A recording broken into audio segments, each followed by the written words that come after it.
Inaalam na ng Commission on Elections kung talagang may naging paglabag sa batas sa paghahain ng kandidatura ni Bamban Tarlac Mayor Alice Guo.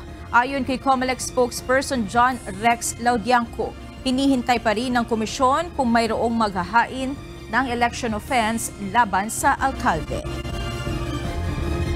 Patuloy naman din po namin tinitignan kung mayroong mga nalabag sa batas at hinihintay din po namin kung mayroong magsasampa ng kasong election offense at makakaasa po kayo kung mayroon man po magpa-file ng verified complaint, ito po ay agad na diringgin ng COMELEC at susulong ang ating tinatawag na preliminary investigation.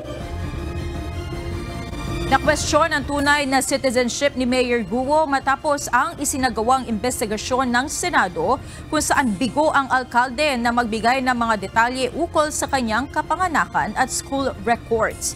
Pinaghihinala ang asset ng China si Mayor Guo. Nagugat ang issue matapos ang matuklasan sa kanyang nasasakupan sa Bamban Tarlac ang isang malaking pogo hub na iligal na nag-ooperate.